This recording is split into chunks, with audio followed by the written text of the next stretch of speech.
Paso ahora a presentar a Pablo Campos. Es investigador y docente de la Universidad de Almería. Y Pablo nos hablará de actividad física en la infancia, de cómo medimos, intervenimos y transformamos los entornos escolares. Y nos trae experiencias y ejemplos de España, pero también de Canadá y Suecia. Así que, bueno, muchísimas gracias por acompañarnos, Pablo, y adelante.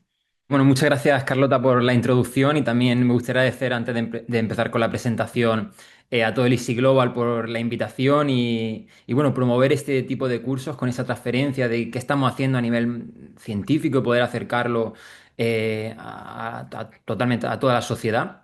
También me gustaría felicitar a todos mis compañeros y compañeras por sus presentaciones y los trabajos que están realizando me parecen magníficos y muy, muy llamativos. De hecho, tengo ahí algunas preguntillas, puesto que ahora cuando veáis la presentación, algunos temas son muy similares o hay cierta relación. Y por último, también, como no, agradecer a todos los participantes de hoy que han compartido la mañana con nosotros y con nosotras. Así que gracias por compartir vuestro tiempo hoy aquí, interesaros por lo que estamos haciendo, ¿vale? Y bueno, como ha dicho Carlota, como podéis ver, voy a hablar de cómo medir, intervenir y transformar en tres países diferentes, como son España, Canadá y Suecia. Para entenderlo, he querido poner una diapositiva sobre un poco mi trayectoria, que es la que hace que un nexo entre estos tres países. Y bueno, realmente mi trayectoria no es muy larga, sino que en 2023 defendía la tesis en la Universidad de Granada, muy centrada en el uso de dispositivos, que también vamos a hablar un poco de esas herramientas, que he visto incluso en el chat algunas preguntas. Gracias a esto, durante la tesis pude realizar dos estancias en Dinamarca y en Suecia, donde me formé en el uso de dispositivos acelerómetros y GPS. Y bueno, pues esto me abrió las puertas para trabajar en Canadá durante un año en la Universidad de Lethbridge, en la provincia de Alberta.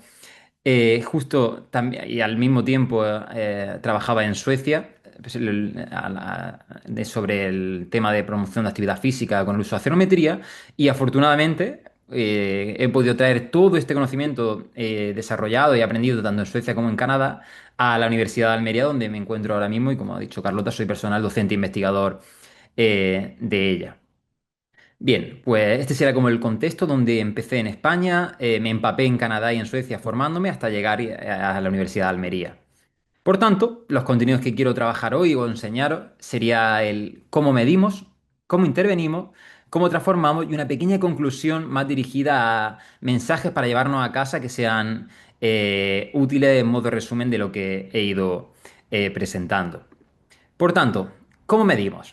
Bien, antes de entrar en cómo medimos, me gustaría hablar de dos tipos de herramientas. Por un lado tenemos las medidas autorreportadas, es decir, esos cuestionarios que pasamos, esas encuestas, donde nuestros participantes, pues en base a su experiencia, un pelín sus valores, etcétera, nos responden sobre ciertos temas.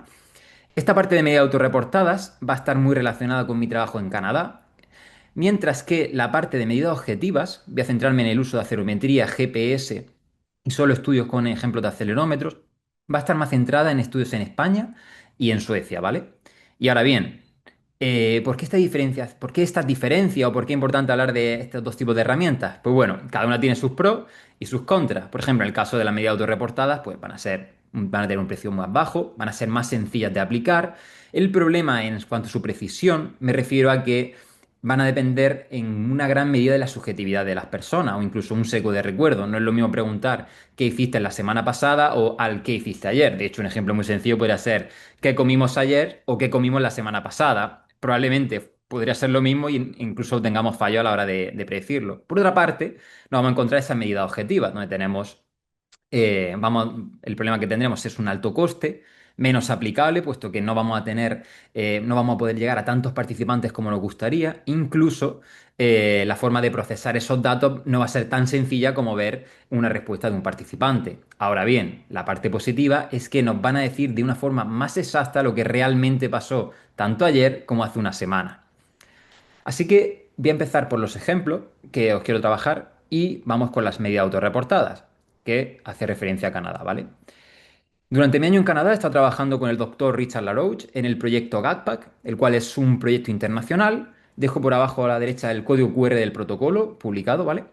y su objetivo es desarrollar un cuestionario para medir los niveles de actividad física en jóvenes de 8 a 17 años, teniendo en cuenta diferentes contextos geográficos y niveles socioeconómicos, ya sea ingresos de países de ingreso alto, medio y bajo, ¿vale? Y con representación actual de todos los continentes.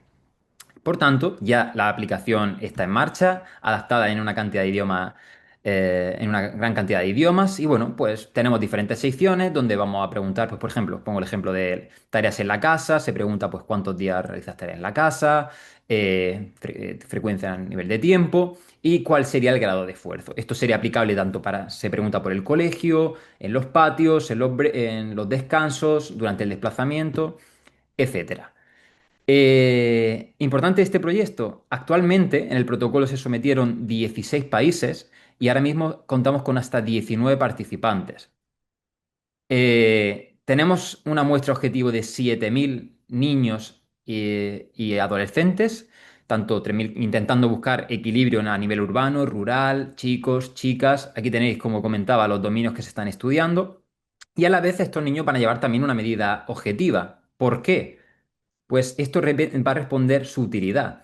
La idea es que este cuestionario sea aplicable para analizar la actividad física a nivel mundial en las diferentes iniciativas que están teniéndose en marcha. Ahora bien, el acelerómetro nos va a permitir poder comparar los resultados de nuestro cuestionario con el acelerómetro y poder validar que el cuestionario está midiendo esos niveles de actividad física lo más acordes a lo que nos mide la medida objetiva. Y esto nos va a ayudar especialmente en este tipo de iniciativas, como podría ser el Global Matrix, que lo promociona el Active Health Kids, donde justo hace el último de 2022 participaron 57 países y actualmente pasamos la barrera de 60. Y nos va a servir sobre todo para estandarizar la medida, porque nos hemos dado cuenta en un estudio que tenemos ahora mismo under review que cada país pues tiene una metodología o usa unos estudios, unos estándares, por lo que al final necesitamos ver que nos encontramos que hay una variabilidad entre países, pese a que al final todos tengan un score de una letra. Entonces, a través de este cuestionario, una vez que lo tengamos, esperemos que para final de 2026 tengamos todos los 7.000 participantes, podamos enseñaros o tener esa herramienta estandarizada para medir los niveles de actividad física a nivel mundial. Por tanto, y los resultados, este año desafortunadamente no voy a poder compartir ningún resultado actual de qué hemos encontrado, pero espero que en próximas ediciones o poder compartir estos resultados porque yo creo que van a ser muy llamativos y no es común tener una muestra tan alta, tan diversa y que a la vez estén participando esa gran cantidad de países, ¿vale? Bien, esta sería la parte de autorreportada. Como veis, es un cuestionario, preguntas sobre muchos dominios, pero seguimos teniendo ese valor subjetivo pese a que vayamos a calibrarlo o a compararlo con un acelerómetro. Bueno, ¿y qué pasa con las medidas objetivas? Ahora voy a hablaros de uno de estudios realizados tanto en España como en Suecia. Y os quiero presentar estos dos dispositivos. El dispositivo negro sería un GPS. Su función, igual que Google Maps, va a medir la posición. Desafortunadamente, no tan limpia como nos lo muestra la aplicación de Google Maps. Tenemos que hacernos limpiar muchos esos datos para tener los datos que necesitamos. Y este dispositivo rojo es un acelerómetro, que simplemente mide nuestros movimientos, es decir, la velocidad del movimiento y tenemos datos cada segundo, ¿vale? En los tres ejes, tanto X, Y y Z. Entonces, si combinamos ambos de dispositivos, pues vamos a tener una cantidad de datos muy detallada sobre dónde se realiza la actividad y con qué intensidad se realiza dicha actividad. Creo que un ejemplo vale más que 1.000 palabras, así que os voy a enseñar lo que sería un ejemplo de datos de GPS. Todos estos puntitos son posiciones de un participante cada 15 segundos. Ahora mismo solo tenemos, bueno, un mapa vacío con puntos por muchos sitios, que no sabemos ni si fue en la casa, en el colegio, desplazándose, etcétera. Y esto es lo que pasa cuando unimos un acelerómetro con un GPS. Es decir, en la misma unidad de tiempo yo podría ver qué actividad física o qué intensidad está realizando ese participante. De ahí que ahora tengamos el tiempo en el que no se llevó el dispositivo, un tiempo sedentario, es decir, no hay ningún movimiento, actividad física ligera y actividad física con una intensidad más moderada, vigorosa. Pero de nuevo, seguimos sin saber dónde se está realizando esa actividad. Vemos que hay diferentes puntos, como aquí, por aquí, más en el medio, etcétera. Pero podemos ir más allá y afinar para ver dónde se está realizando esta actividad o si son desplazamientos. De hecho, manteniendo el mismo mapa, nos encontramos que tenemos diferentes modos de desplazamiento, andando, todas las líneas verdes, en vehículos, las líneas amarillas que sean un tiempo más sedentario, y en bici. Desafortunadamente, no tenemos ningún desplazamiento en bici, que es desgraciadamente bastante común en estas edades. Ahora bien, vamos a ir más lejos, porque puedo detectar dónde está la casa, dónde está el colegio y ver si se realiza más actividad física en casa, en el colegio, para realizar un tipo de intervención en un espacio o realizar un tipo de intervención en otro. Pero ¿qué pasa que si quiero ir más allá? Pues puedo ver todo, puedo geolocalizar todas las áreas verdes y ver si hay algún tipo de actividad física en estos lugares. Incluso puedo ser aún más concreto y detectar todos los parques donde pudiesen realizarse actividad física y ver si en este caso nuestro participante pasa algún tiempo en estos casos. ¿Vale?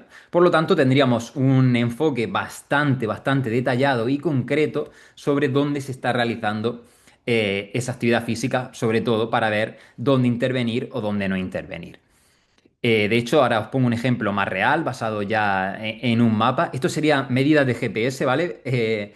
Están todos los puntitos que habían visto antes unidos mediante líneas. Como veis, hay mucho ruido, errores, etcétera. Lógicamente, creo que a todos nos pasa. Abrimos Google Maps, estamos en una calle estrecha, estamos en un sitio indoor y el satélite, la conexión falle, por tanto, tenemos este tipo de problemas. Pero podemos limpiarlo y podemos ver que si aquí tengo el colegio, en estos puntitos verdes tenemos las casas y para evitar ese ruido de señal indoor, creo amplío o simulo que la casa tiene un rango de 100 metros. Veo que todo esto son desplazamientos, mientras que el resto son desplazamientos o errores de señal. Se me puede quedar un mapa así detallado con información de todos los desplazamientos que han hecho estos participantes con sus niveles de actividad física, velocidad, modo de desplazamiento, etcétera. Por si, por ejemplo, quiero enfocarme en la promoción de ese desplazamiento activo o indagar en él, ¿vale? En este comportamiento. De hecho, gracias a este tipo de procesamiento, podemos estimar incluso el modo de desplazamiento sin tener que preguntarle al participante basado en la velocidad. Por lo tanto, tendría un punto casa, un punto centro educativo y mi participante puede andar.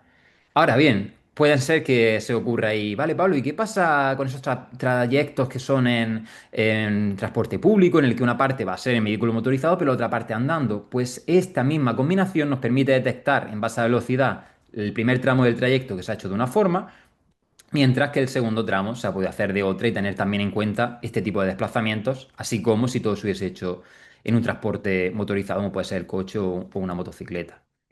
Y bueno, pero no solo podemos combinar acelerometría y GPS, podemos ir más allá. De hecho, ya se han mencionado en alguna de las charlas esos contaminantes del aire. Pues efectivamente, ahora mismo estamos realizando un estudio en el que combinamos, aparte de un acelerómetro, un GPS, un medidor portátil de contaminantes del aire, ¿vale? Está realizándose en universitarios, por lo que, de nuevo, no tenemos resultados todavía publicados, pero espero que en siguientes ediciones podáis tenerlo y enseñaros que se pueden combinar incluso tres dispositivos, combinando los tres tipos de tiempo y tendremos pues, una información todavía más rica, porque ahora vamos a saber, en este caso, en el estudio que estamos realizando, si a más nivel de actividad física, por las personas que se desplazan andando, también tendremos más exposición a contaminantes, si es opuesto, si es en los vehículos motorizados o incluso si es en el transporte público. O sea que espero traeros también estos resultados más pronto que tarde, puesto que, bueno, pues combinar tres dispositivos siempre es bastante tedioso, pero creo que está a puntito de salir. Y bueno, también os quería traer unos cuantos ejemplos ya publicados con el uso de acelerometría y GPS. En el primero evaluábamos si había diferencia en los trayectos hacia y desde el centro educativo. Y bueno, pues efectivamente, como podéis imaginaros, existían esas diferencias donde la ida acumulábamos más intensidad moderada y vigorosa. Nuestra hipótesis es que hay un horario concreto en el que tenemos que llegar antes para entrar, mientras que en la vuelta, pues bueno, nuestros adolescentes no tienen ningún horario fijo de llegar a casa, pueden ir más tranquilos. Y por tanto, hacíamos un llamamiento en el que recomendábamos separar estos dos tipos de desplazamientos, puesto que no son el mismo, pese a ser el mismo trayecto, pueden ser comportamientos totalmente diferentes. Por aquí de nuevo dejo el QR de enlace hacia el estudio. Y bueno, pues como antes os mostraba, si puedo saber dónde está la casa, todos los desplazamientos, el colegio y otras localizaciones, pues fuimos más allá y quisimos ver si aquellos que se desplazaban de forma activa también eran más activos en otros contextos. Y efectivamente conseguimos ver esa asociación en la que aquellos participantes que iban de forma activa, en este caso andando, no tenemos ningún participante que iba en bici, pues también era más activo en otros contextos comparados con modos de desplazamiento motorizados y de transporte mixto, ¿vale? Y esta sería la parte de cómo hemos medido. En cuanto a cómo intervenimos, os quiero mostrar dos ejemplos, dos intervenciones bastante potentes, una en contexto de secundaria, realizada aquí en España, y otra en una intervención en preescolares. En cuanto a la intervención en secundaria, la realizamos desde la Universidad de Granada. Os muestro aquí, bueno, el protocolo publicado tanto en español como en inglés. El objetivo principal era promover el desplazamiento activo al centro educativo. Y bueno, teníamos una gran cantidad de variables psicosociales, de composición corporal, diferentes niveles de actividad física. Participaban 4 ciudades españolas, 8 centros de educación secundaria, casi 500 adolescentes y todas las actividades se realizaban en la asignatura de educación física. De hecho, teníamos modelos teóricos para que apoyasen ese cambio de comportamiento. Y bueno, ahora voy a enseñaros, o cuando enseño el resultado va a ser llamativo, puesto que muchas veces pues, no pasa lo que esperamos, ¿no? De hecho, quizás veamos que pasa hasta incluso lo contrario, ¿vale? Bueno, aquí un resumen pequeñito de cuáles fueron las sesiones que hacíamos en educación física. Tuvimos una sesión teórica donde explicábamos, pues bueno, por qué era importante desplazarse de forma activa, la señalización, etcétera. Un pequeño circuito cerrado de 120 minutos donde los alumnos enseñaban giros, cómo hacer una rotonda, etcétera, puesto que los teníamos que preparar para la siguiente actividad, que era un circuito urbano. ¿Vale? O sea, alrededor del centro, de todos los centros educativos, diseñábamos un circuito donde poníamos en práctica todo lo aprendido en el circuito cerrado. Y por último, la última sesión, estos alumnos que habían participado, que eran de tercero de la ESO, enseñaban a sus compañeros de primero de la ESO todo lo aprendido en una sesión a puerta cerrada. Y ahora bien, atención a los resultados, porque no cambiamos el modo de desplazamiento ni tuvimos ningún efecto a nivel de actividad física, variables psicosociales, barreras, hasta aquí bien, esperado, una intervención, solo un mes, genial. ¿Qué pasa? No he querido poneros todos los resultados porque la intervención tuvo un efecto de mayor percepción de barreras relacionadas con seguridad en nuestro grupo de intervención comparado con el control y una tendencia hacia más desmotivación respecto al desplazamiento al centro educativo. O sea, pasábamos de querer cambiar el desplazamiento activo a que ahora nuestros alumnos tienen más percepción de barreras y casi más de motivación. ¿Por qué? Si habéis fijado, estamos usando una bicicleta que no es un modo común, no es un modo común, especialmente en el contexto español. Solo con una sesión de circuito cerrado lo sacamos a un circuito, a una sesión de un circuito urbano real, donde hay coches, donde ven la infraestructura y nuestra hipótesis es que se dieron cuenta de la dificultad que hay actualmente sin la infraestructura adecuada para poder utilizar este modo de desplazamiento. De ahí que ahora nuestros adolescentes fueran más conscientes de las barreras que habría de seguridad y esa desmotivación a decir, ostras, a lo mejor no puedo desplazarme con la bicicleta. De todas formas, son hipótesis. Hubiese sido ideal un grupo focal para conocer si esto es cierto o no, pero son los resultados obtenidos y creo que es muy llamativo y que animo a todos esos estudios que se centran en un cambio de comportamiento a ir más allá y ver ese cambio en barreras psicosociales, en variables psicosociales, en barreras, motivación, puesto que pueden estar explicándonos parte de los resultados. Y bueno, también hicimos análisis diferenciando por género, sexo, y nos dábamos cuenta que esa desmotivación era mayor en las chicas del grupo de intervención comparadas con las del control, mientras que no hubo más cambios significativos en el resto de variables, por lo que también tenemos que tener en cuenta que no serán lo mismo intervenciones para chicas que para los chicos. Y bueno, aparte de esto, también hemos creado más material, como consejos para usar la bicicleta en el contexto escolar, el manual de intervención que se realizó en el centro educativo, también compartido totalmente en español, un cuento para los estudiantes para promover el desplazamiento activo y esa iniciación a la lectura, especialmente en estudiantes de primaria o incluso infantil. También tenemos todos los cuestionarios y todo el material de evaluación disponible tanto en español como en inglés para ser utilizado. De hecho, actualmente estamos trabajando también con el Ayuntamiento de Alfacar en Granada, haciendo un seguimiento de la movilidad activa en el municipio. Y bueno, la verdad que se desarrolló bastante material y muy contentos con el trabajo, pese a no tener quizá el resultado esperado y motivado en el que hay mucho más trabajo que hacer. Y bien, hemos tenido esta 10 intervención. minutos, Pablo, perdona que te interrumpa. Genial. Tenemos que... Esta intervención en secundaria. En cuanto a nuestra intervención en preescolares, paso a hablar del proyecto CAP. Fue simplemente en 3.500 preescolares, grupo intervención y grupo control. Se hizo una co-creación para ver qué paquete de políticas de actividad física deberíamos de llevar al aula y animábamos a todos los profesores de preescolar a intentar que estas 6 pautas las introdujeran en todas sus sesiones. Y bueno, voy a presentar los resultados de la variable de actividad física, tiempo sedentario y pasos de acelerometría. Y de nuevo, desgraciadamente, y bueno, aquí también tenemos otras variables que no voy a entrar, puesto que están más centradas en actividad física, pero para que veáis que tenemos composición corporal y variables de condición física y psicosociales. Y bueno, pues igual que en el proyecto Paco, no tuvimos ningún cambio en los niveles de actividad física. El problema en este proyecto fue que se realizó de 2020 a 2021. ¿Qué pasaba?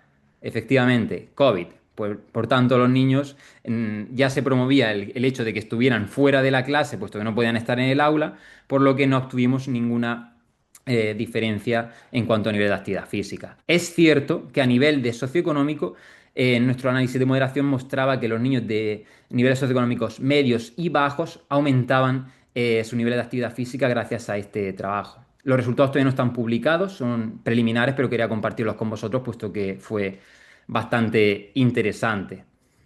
Y bien, el último punto, ¿vale, Carlota? De cómo transformamos. Quería mostraros un estudio muy similar al que ha presentado la compañera, realizado en Estocolmo, en este caso enfocado en escolares. 20 colegios públicos durante los meses de verano modifican sus patios y tenemos medidas de acelerometría y GPS. Ahora os voy a enseñar el por qué estas medidas. No tenemos resultados todavía, el proyecto acaba casi de empezar, pero al igual que el estudio anterior, nosotros también co-creamos con estos estudiantes y con arquitectos y con el Ayuntamiento de Estocolmo para ver cuáles son las mejores que deberíamos de realizar en estos patios escolares. ¿Por qué?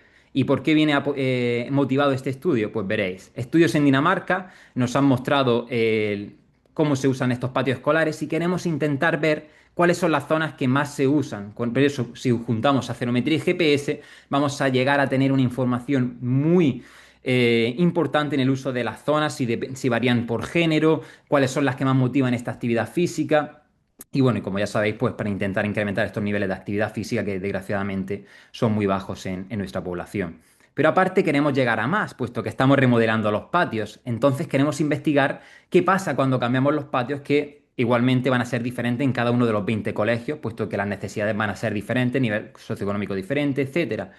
Y queremos pasar, estos son ejemplos de un estudio de Dinamarca, ¿vale? Bueno, pues de lo que era anteriormente, algo mucho más llamativo para ellos, también promoviendo esas zonas verdes, esas zonas azules, y también sobre todo para ver esa comparación, porque incluso en este estudio en daneses nos damos cuenta de que dependiendo lo que se cambia, vamos a tener un efecto en otro. Como veis, 3 colegios diferentes, se cambian unos tipos de características u otros, y en algunos tenemos más tiempo, en otros moderado y en otros incluso el efecto contrario. O sea que va a ser muy importante ver el qué cambiamos, la edad a la que estamos preguntando, etcétera, y queremos tenerlo todo, y gracias a la combinación de acelerometría y GPS vamos a poder tener esta transformación y sobre todo saber pues cuáles son las zonas en las que los chicos o las chicas pues pasan más tiempo. Así que a modo de conclusión simplemente quería enseñaros que es muy importante medir bien, puesto que sin medir bien va a haber una gran dificultad para intervenir y transformar, que cambiar un comportamiento no es sencillo y tenemos que ir más allá de ese cambio de comportamiento para entender qué está pasando con él,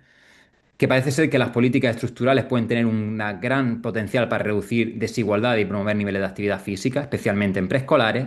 Y por último, que transformar el entorno funciona, pero va a depender en gran medida del diseño y el enfoque que le demos. Así que nada, muchísimas gracias por vuestra atención y estaré encantado de contestar preguntas por el chat finalmente después de las ponencias, e incluso dejo mi mail por si queréis mandarme un correo con alguna duda. Muchas gracias. Muchísimas gracias, Pablo, por mostrarnos con tanto detalle y además de forma tan visual, ¿no? Cómo realizáis estas investigaciones, qué instrumentos, sus pros, contras. Seguro que va a resultar muy útil a los asistentes que estén pues planificando o enfrascados en algún proyecto similar. Y gracias también por compartir estos resultados más inesperados, ¿no? O incluso que no son los que esperabais o los que os gustaría, cómo encajáis eso y cómo lo interpretáis, ¿no? Porque esto también es una parte muy significativa del aprendizaje y que no siempre se visibiliza.